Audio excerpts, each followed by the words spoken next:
Just game face. Game face. Apparently my co-host found things you can add with I guess Zoom. You can put a Zoom hat. Jesus. Oh, I don't know about that one. Oh, here we go. Oh no. Ooh. Yeah. What's that?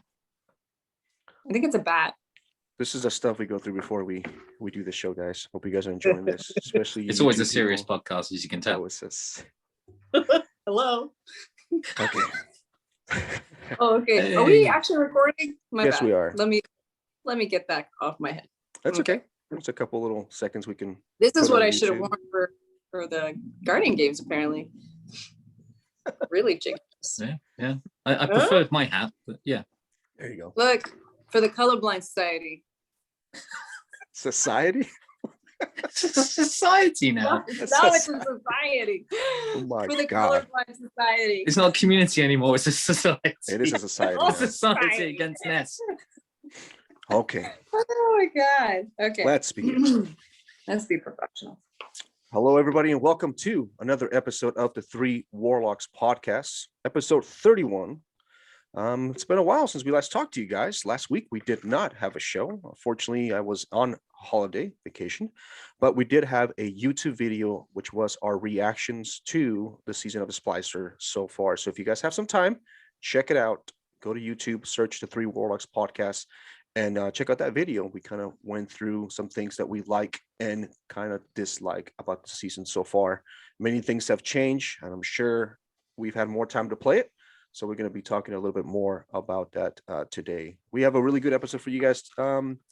Lots to talk about: raid preparation, some issues, some fixes, some weapons that people have gotten their hands on, and some little Lord Corner with Snail. We're going to be talking about a specific character that we haven't seen since D1, and looks like we might see him here soon in the future. With that, my name is Vega. I am your host, and with me, like always, I have my two other co-hosts, which is Snail and Ness. How are you guys doing today? Good. How are you? Doing pretty good. I haven't had a chance to talk to you guys. Like I was saying at the beginning of the show, I was gone for a week. Anything new? Anything that I missed? Apparently, I died. Yes, I noticed that. You have a halo over your head. What happened? What caused you to die? It was the whales. Apparently, it was tiredness after miles and miles of driving. So, on Tuesday, I think it was 422 miles, 9 hours in the car. Well, then it was a 4-hour day, another 4-hour day. So yeah, it's been a lot of driving. I think I've lived in my car this week. 400 miles for 9 hours, you said, right? Yeah. So does your car go 20 miles an hour or what? 25, 30 Traffic. miles an hour? Traffic. Okay, that makes sense. I mean, I'm from, that makes sense. I am from California. So sometimes when you go to Southern or Northern California, the traffic tends to be a little bit crazy. But 9 hours in a vehicle, I don't know how you did it, my friend. And hence, you passed on and now you have a halo. Yeah, there's a big difference between America and the UK, because America got a long road that can probably go for miles in a straight line. In the UK, we tend to like queuing. So what we do is we make roads that are very windy that go around in circles to get to the location you want to get to. Okay, so you make an experience when you drive. That's pretty good. Yeah, exactly. And we can queue longer. There you go. Ness, how was your last week and a half? I haven't talked to you in a while. Everything good? It was good. It was work was work. Got to play with the guys a little bit. We had banner this week, so that was fun. We'll talk about that. That's good. Yeah. So I don't think I finished I didn't finish one bounty, and that was about it. It was killing people with a higher level. But yeah, those are typically pretty tough. Those Iron Banner bounties, especially if you are, I guess, in a situation where you need your teammates to help you. There's one where it says you need to have assisted kills. I think that's one of the bounties. That one tends to be a little tougher because everybody's kind of gun-ho and kind of does his own thing. I like the ones that tell you go cap zones, because it helps you cap zones as a group, which is kind of nice. But last time I talked to you guys, I said I was going to Vegas. I went to Vegas with my daughter, my family, They had a soccer tournament. They Nice. didn't do as great as they wanted to do because I believe they were going up against girls who were horses. The Ooh. girls were probably about my size, my wife's size. They were pretty tall. And these girls were 13, 14 years old. And I'm like, okay, I need to see some birth certificates. I need to see some proof that you guys are not grown ass women with steroids. But my daughter did pretty good. A couple of games they tied, and they lost a couple of games too. So it was a good experience. Her first tournament. My son loved it. He's never been to Vegas. He calls it New York, New York, because that's the first hotel he saw. And he instead of saying Vegas, he says, "Dad, we're in New York. I love New York." And I'm like, "No, we're not in New York." But other than that, yes, it was a nice little holiday. We're back. Like I said in the beginning of the episode, we did not have an episode last week podcast, but you guys are going to have one today, and we'll begin by talking about the TWAB, like we do each and every week. The TWAB pretty much says most of the things that I've been saying, kind of catching up on what happened the last couple of weeks, or the week and a half. The season of the Splicer started. We had our views. We thought about the things that we liked, we didn't like also. Things got a little crazy. The storyline is continuing. The last city's in Endless Nights. The Vanguard needs to help. What's the guy's name again? Jeez, I forgot his name. Mithrax. Yes, help Mithrax to see what is causing this endless darkness, and see. We know it's a Vex. The Vex is causing this, but we're trying to get more behind it, more clues. So we went into a new, I guess, simulation network, the new zone that's in the moon, which is kind of nice. I had a chance to play a little bit yesterday. Pretty neat. I like the fact that you get teleported every boss fight, I guess. Every little break in between the boss, you get teleported outside. Everybody does, and then they get to go in there and fight. New loot. I know Ness was talking about the new Chroma Rush. I believe it's a little auto rifle that you kind of like. It's really cool. It's pretty nice. Grind Skipper. It's also a little pulse rifle, a little fast fire rate pulse rifle. There's a lot of stuff, man. A lot of stuff. This override missions are pretty cool. Haven't had a chance to go after the hung jury. I haven't had a chance to kind of farm any of the Iron Banner weapons, but there's a lot of stuff happening right now. There's Iron Banner. There's the new override missions. There's the Nightfalls to get the hung jury, and also preparation day for something that's going to be happening actually around the time you're listening to this podcast on Saturday. There's going to be something that we're all excited for in Ness. What is that? Well, the nostalgia comes back, guys. We're going to have the Vault of Glass open up May 22nd at 10 a.m. Pacific time. So with this, it's going to launch a contest mode that's going to last for 24 hours. Once you complete the Vault of Glass in this mode, you can actually access the challenge mode. So first, you have to be at 300. That's the power cap for all the encounters. Once you complete it and you decide to go into the challenge mode, that's actually what's going to bring your team to the world's first status. That is going to have a bunch of curated triumphs that you have to complete within each encounter. So if you don't complete it within an encounter, you complete the encounter, but you don't get that triumph, you are automatically wiped and back to orbit. So that's going to be really interesting to see, the teams actually go through that. And they are going to be having a live Twitch. I think it's Professor Broman. Yeah, I guess Broman and Rec. They're going to be hosting it on Twitch. So it's going to be the Vault of Glass World's First. So if you want to watch it instead of actually play it, you get that opportunity. It should be a pretty interesting to see, especially for all of us that have actually played it 7 years ago like that. I mean, that was essentially our first raid. Yeah. So with that, a couple things that Team Bungie have let us know is if you actually want to look at all that is all the details for the raid, there's a help article where you can find out how you can actually complete the raid and be logged in as one of the world first teams. One of the things they did bring up was the Star Eater scales. It's one of the exotic legs for the hunters. They are going to be disabled because they found that it was actually granting a way bit more damage than expected. Yeah. So plan ahead and find some new pants, hunters. So then there's what this all leads to is the Bungee Rewards. So the ring quest that we normally have, as long as you actually complete the Vault of Glass, May 25th by 9:59 a.m., you can unlock this beautiful ring, give it to your fiance, you know, really propose. Like, this is that type of ring. It's not. It doesn't look like a diamond. Yeah, that's kind of cool. A little diamond in there, yeah. But I could only imagine, because the last, I don't know if you guys saw the last raid ring, that thing is ginormous. So yeah, you might want to get her size before you do all that. There's also going to be a jacket. They like to do the jackets. So that one, if you complete the raid before June 1st, 9:59 a.m. again, Pacific, you can actually unlock the jacket. So both of these items are to be claimed and purchased by June 30th, 2021, 9:59 a.m. So good luck, guys. I can't wait. I'm excited. Yep. This is going to be the raid belt, right? We've got 4 already who wanna try, right? Yes, unfortunately, I'm working a little bit in the morning, so I will probably check in with you guys. Hopefully we can get in there. But for sure, we will do it on that day. I don't know if we'll be the first team to do it. Sounds like you have to beat the clan. It sounds like you have to beat the raid twice.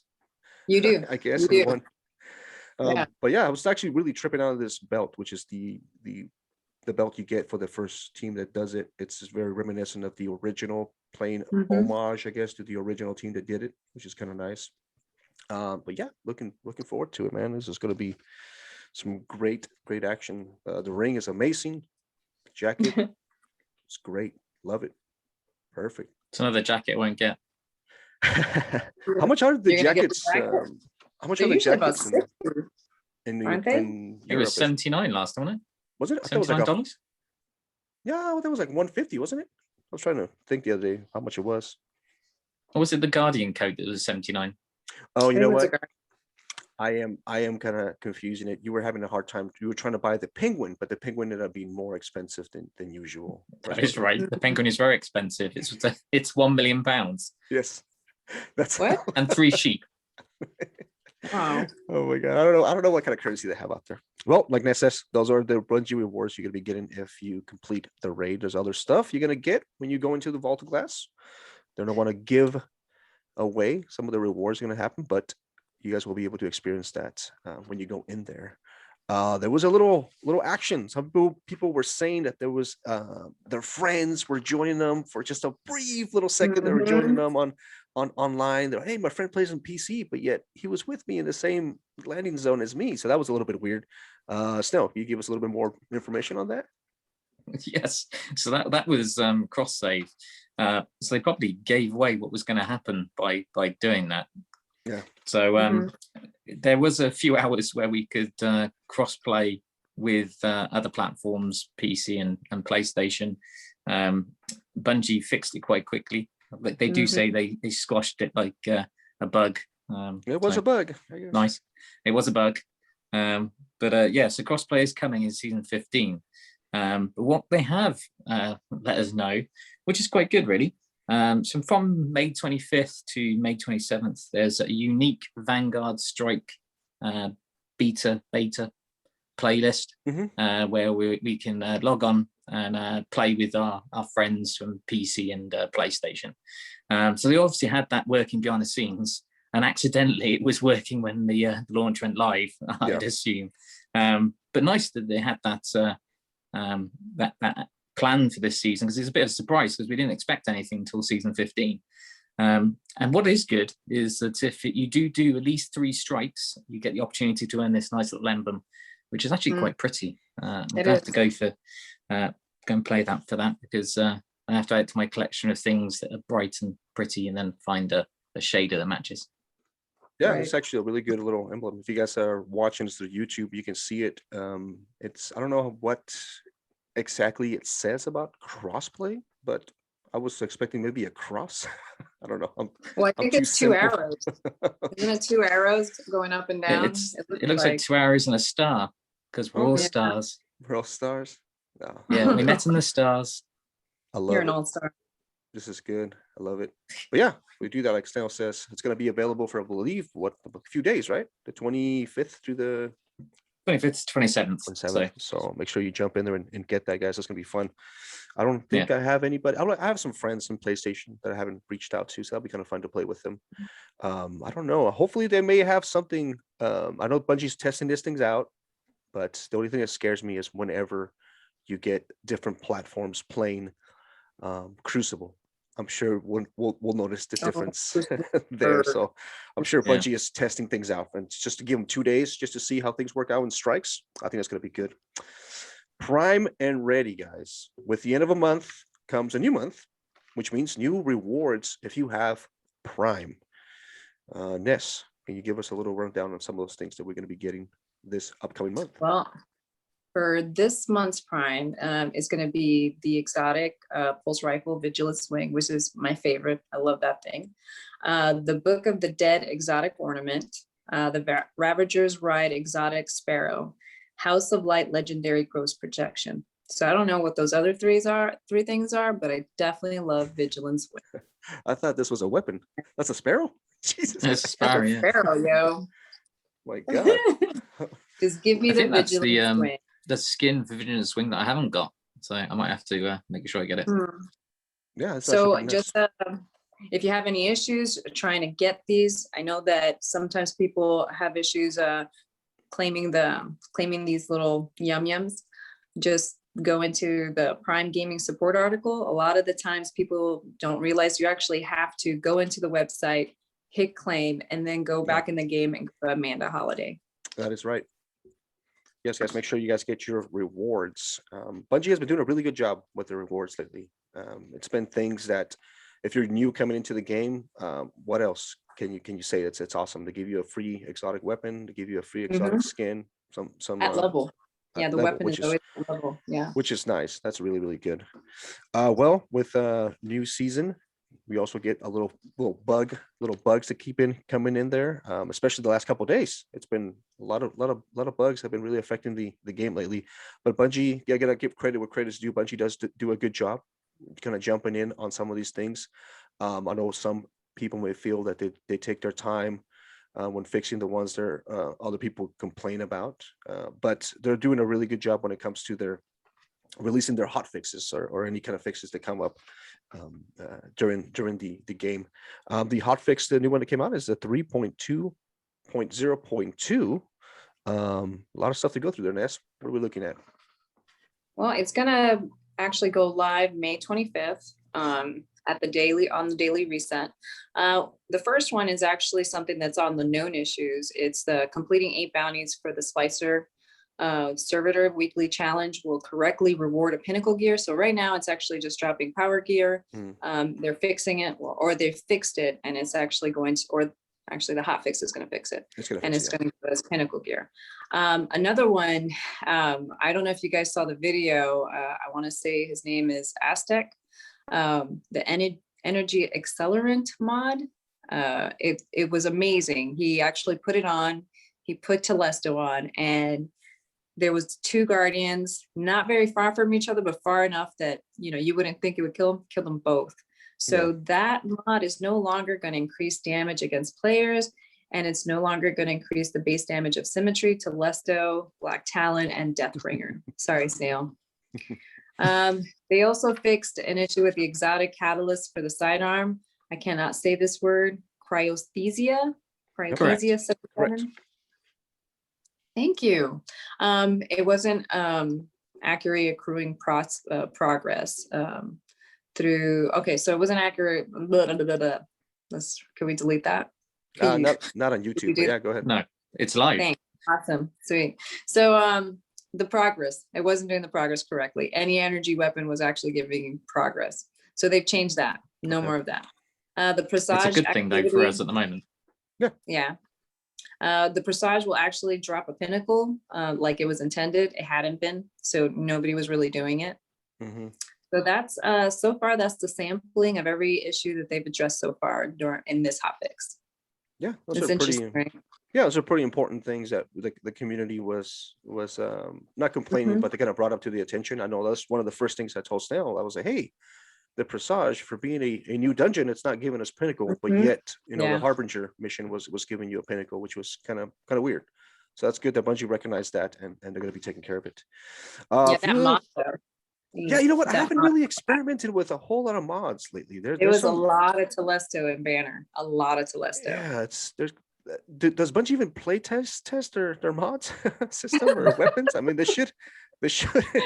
we should not be testing things for them. That's the way it typically sounds like lately. I don't know, but just the fact that they should have learned by now that every time they do something new, Telesto breaks the game. Yeah, all the time. Telesto back in D1 was a icebreaker. I remember they had a nerfed out gun pretty significantly, but it takes about 6-7 seconds to get a bullet now. Before it was almost instantly back in the day. But yeah, like I said, Bungie's been doing a really good job trying to get these hotfixes delivered as quickly as possible, which is nice. Little few announcements when it comes to the raid. Ness brought out the times and dates when the raid's going to be taken care of. There's a few little things in here that I don't know if Bungie's doing differently or if it's something that they've always done before. So the first team to complete it is a 6-man team. They have to complete both the Vault of Glass and then the challenge mode. We talked about that. So you almost have to beat the raid twice. They will be declared by Bungie through the Twitter. So first they have to verify like they normally do. It takes some time. Then they give out the name of the winning team. One of the different things in here that they bring out is that if the team cycles through players, good example says, let's say all of us are playing and then I have to leave for the last 4 encounters. Just because I went with you guys in the beginning doesn't mean I'm going to get that reward. No, it says that the last remaining 16, but there must be at least one original member from that set team that started it. That's how you will get the credit for it. Before it was, I believe, you had to be just strictly on there. You couldn't leave, you couldn't do nothing, you couldn't bring anybody new, which is kind of something different, which is nice. So yeah, the first team, they'll loot the final chest, returns to orbit, and then claims the triumph. Will be the first team that we recorded, and then Bungie would have to verify, make sure no one's cheating, and then go from there. So that was actually pretty neat, something different. I didn't know that Bungie was going to this extremes to make this one as legitimate as possible. It is a little different raid. We have played this raid before. We kind of know the mechanics. So assuming that players know certain things, I would say this might be a relatively fast world's first. Maybe is it safe to say maybe within 4 hours gap, maybe less than 4 hours? Is that too? I think Chevy was saying 2 hours. Yeah. Some people were going to go pretty hard. Do we put money on this? You know what? I think the challenge mode, nobody knows what it is, what the challenge mode is going to be. That's the one that's going to take the most time. I think going through the raid itself with the contest mode, some of the high tier teams that have done it before in the past will have no problems. But I believe the challenge modes are going to be really, really testy. They're going to be testing players. So really, really neat, really awesome. Well, guys, we're getting ever so close to the part that we love, and we're actually here. We're going to go live to our correspondent Ness, who's going to be telling us a little bit of the known issues that we are having. Hey, Vega. Can you hear me, Ness? Yeah. Can you hear me? Are you coming in? You're coming in. So one thing you should know, if you're going to be at the raid, make sure you do loot the last chest because it won't count. So don't just get excited and just go to orbit and just, make sure you get that chest. Yeah. So for the known issues, a couple of characters weren't appearing properly, so they're fixing that. A universal ornament was displaying a number inaccurately in the appearance screen. So screen, not the screen. So they're fixing that. The one thing that I brought up for the hot fix is the Splicer Servitor weekly challenge. They're looking into that. The Titan Guardian Games contender plate chest piece does not appear in the, just get over it, Titans. I mean, you guys won the first Guardian Games. You won the first one. Stop complaining. Let's see. Some seasonal emblems from the season of Splicer are missing. Shaders that came pre-built with armor aren't actually defaulting in the appearance screen.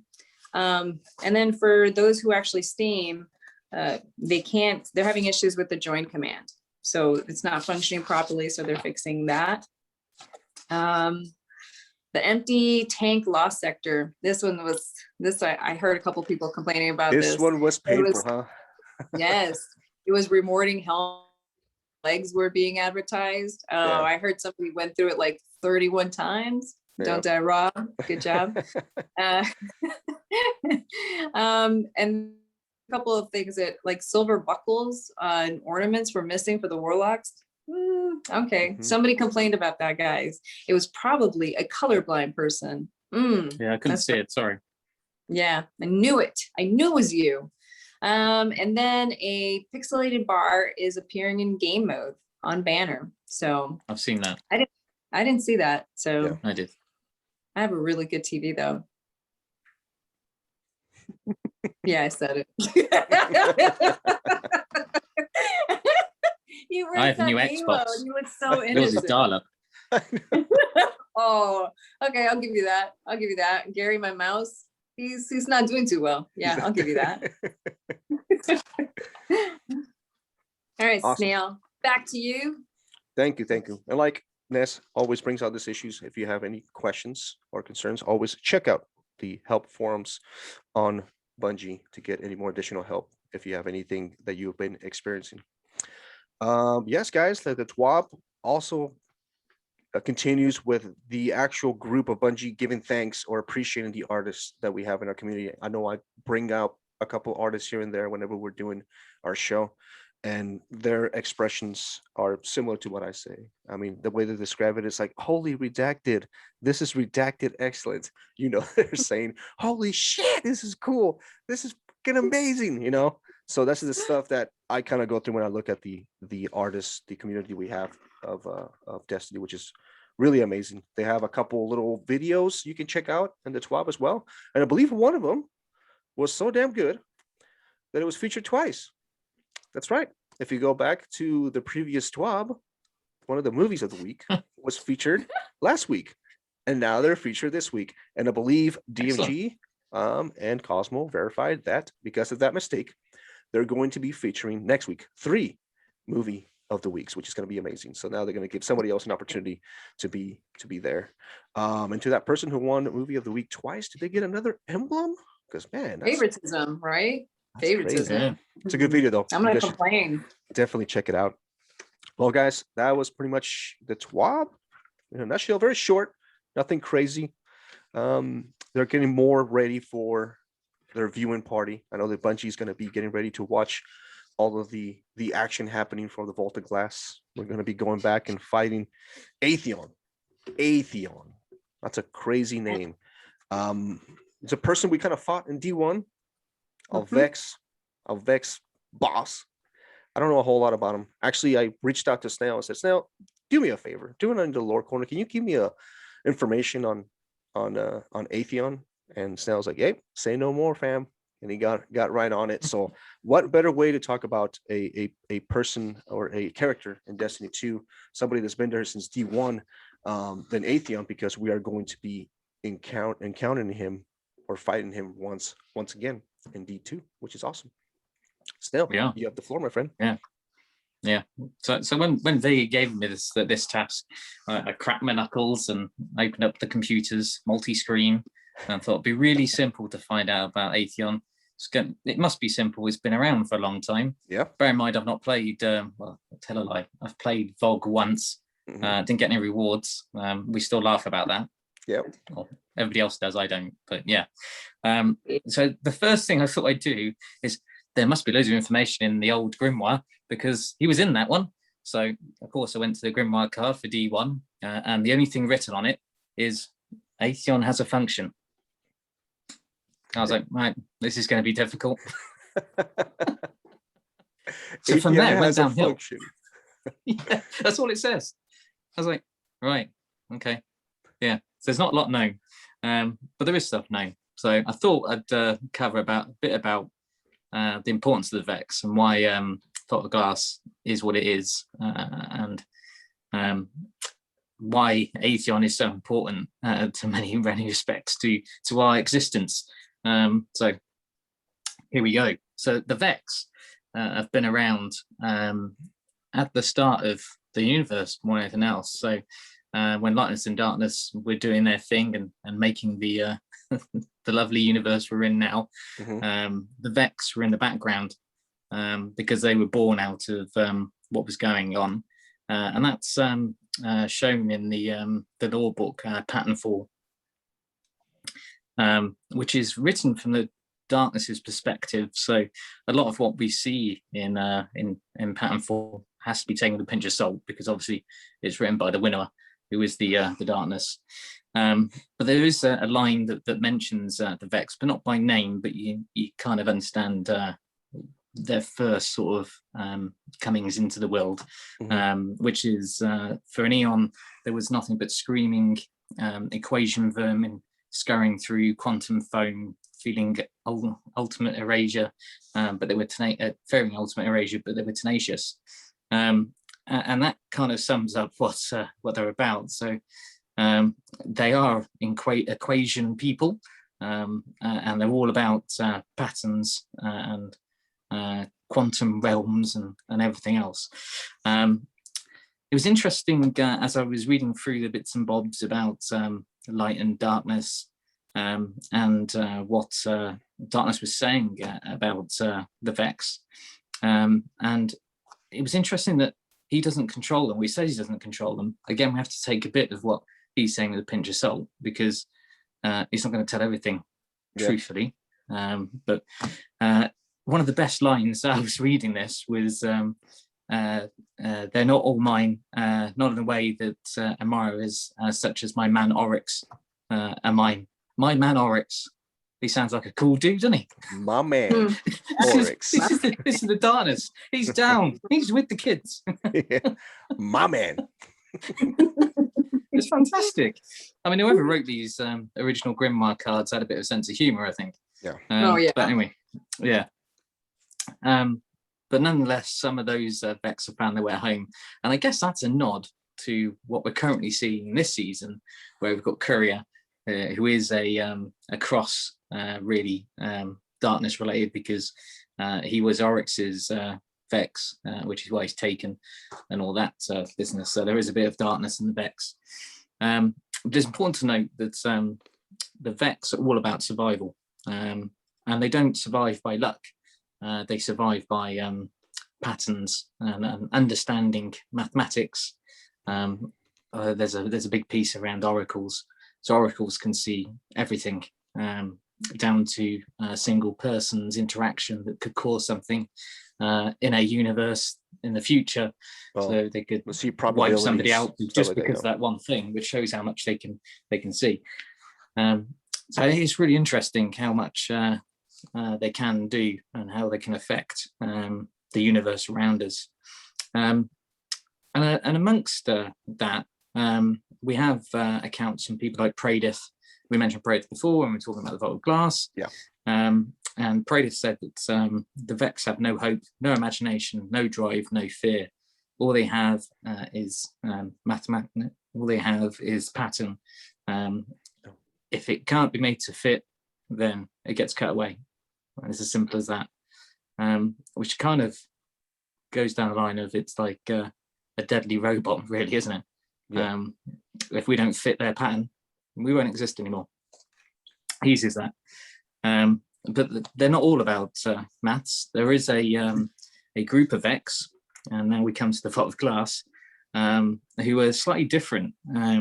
They developed something completely remarkable, and not a lot is known about it. But these Vex are the keeper of the Vault of Glass, and these are the Hazen Lords. Yeah. And they're a very interesting group of Vex. There's two versions of them. Really, they're protecting the vault themselves and what's inside the vault. And inside the vault, the Lords can manipulate the fate of time itself, which comes back to this point that you can just be wiped out of existence if the Vex choose to get rid of you. Yeah. And not a lot's known about how anything was created in there and how we got to this stage. But enter Atheon. He is time's conflux, and he's difficult to describe because causality gets in the way, and we go down the whole world of what came first, the chicken or the egg, because did Atheon create the Vault, or did the Vault create Atheon, or one's needed for the other one to exist? But he has a plan. Not a lot's known about what his end game is, apart from the fact that he's looking for a set of patterns that mean the end of the universe itself and the dominance of the Vex, which is pretty scary, and that's assumed from what they've been doing ever since. So I mentioned about the oracles. They're like massive supercomputers, so we'll see them in the Vault of Glass. And they're interesting because, as I said before, they can see down to a single person's action, or a single animal's action, or an insect's action that could affect something that the Vex needs to change, and they would just wipe it from time itself, which is quite an amazing bit of power. Then comes Guardians. So there's a reason why Guardians can beat the Vault of Glass and Vex in general, because we're paracausal. We break the nature of sort of universal law by what we can do. You know, we can wield things like a soda or a nova bomb. It's all paracausal energy, so we can't be predicted. I say we can't.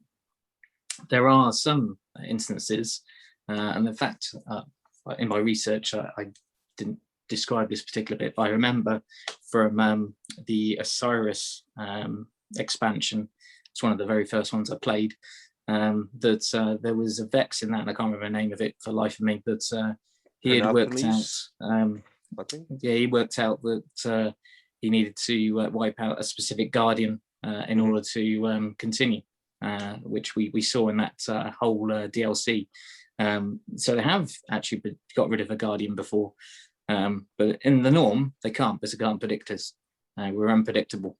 And they, at some point, I'm sure they'll find a pattern, but not at the moment. So lucky us, we can beat the Vex. And we still don't wholly know what Atheon's final plan is, apart from the fact that it's pretty scary, the fact that he is controlling the whole universe, really, in his hands. So if you see something that he needs to change to get to the end goal, he will do it. He'll have no bones about it. So watch his space. We're going to go into the Vault again and meet him again. And I'm sure that name will come up in the future as well, because he is essential to time itself. My man. Hopefully. My man, Atheon. My man, Atheon. Hopefully that's helpful. Very interesting information about all these Vex ranks. I guess you were talking about some Vex lords and then some the way they work.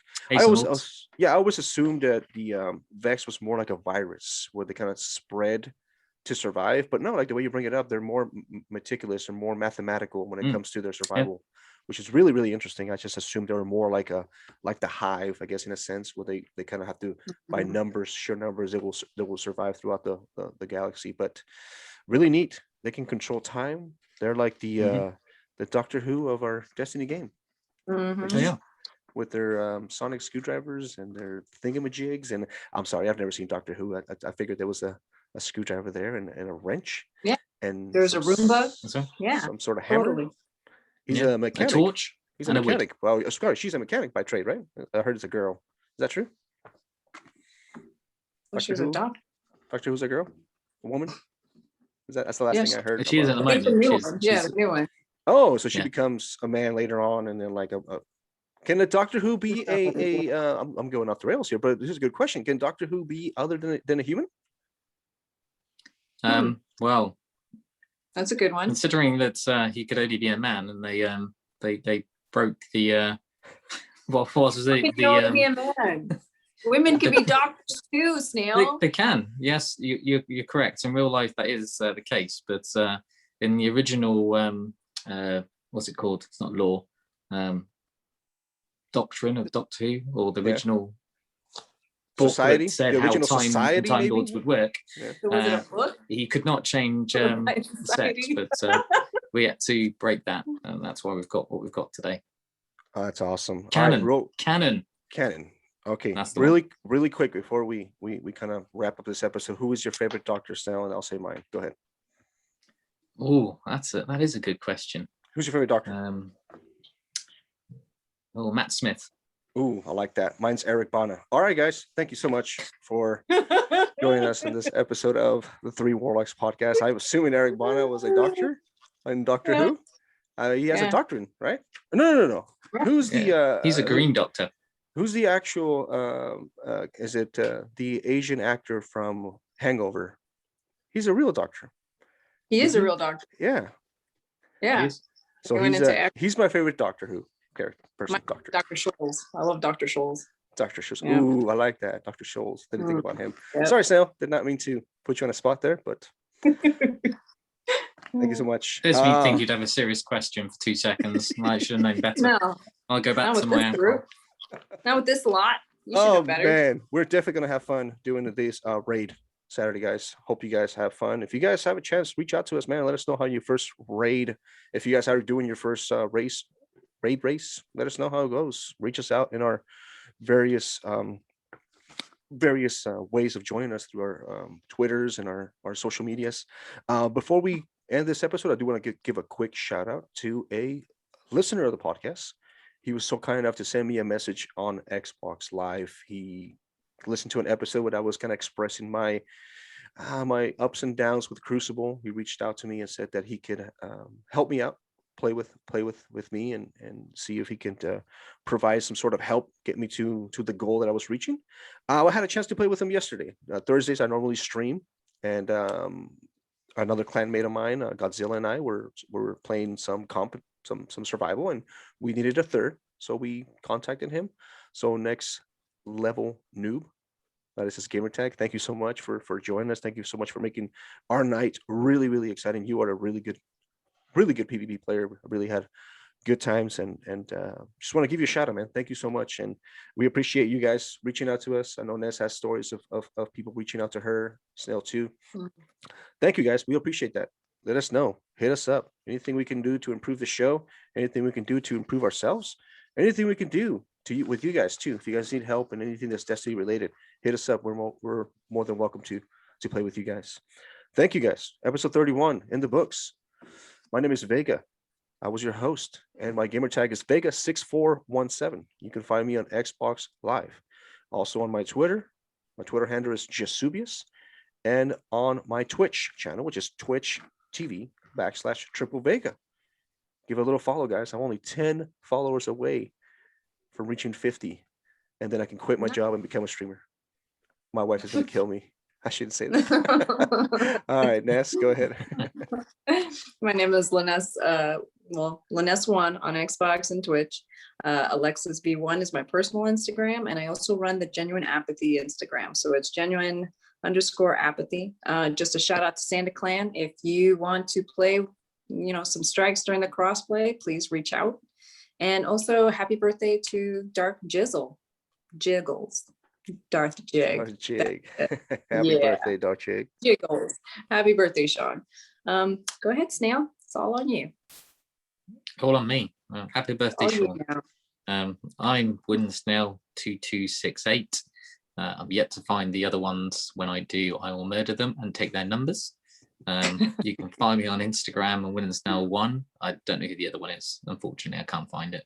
It doesn't exist, I don't think. I just had to have a number for no reason whatsoever, because I think the Vex made it happen. Atheon, my man. Atheon, my man, spoke to Oryx, who stole the gap.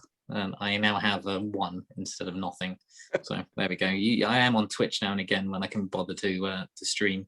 I need 1 million viewers to actually have any followers. Anyway, apart from that, go to our Twitter account at 3 Warlocks. Give us a tweet there, and I'm sure you'll see some humor, some English and some American. Good stuff. Awesome. Thank you so much for joining me, guys. Thank you so much for listening. Really appreciate you guys. If you guys want to go into YouTube, search the 3 Warlocks podcast. You'll be able to have a chance to watch this episode and a couple of the other ones we posted. We haven't had a chance to put some gameplay in there, but we're kind of working on it. It's been kind of tough lately, but we're getting the hang of it. But go out there and check out this video. And like I said, some of the other ones we posted before. With that, I think there's nothing else to say. Thank you so much for joining me, Ness. Thank you so much for joining me, Snail.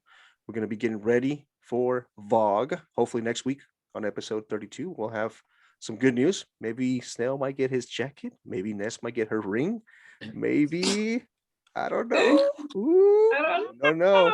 Guys, awesome. Thank you so much. Eyes up, Guardians. And always remember, when in Rome. When in Rome. Awesome. Perfect. Good There's episode. cats and cradles and pigeons. That was good. That was good. Thank you so much, Snail, for the notes.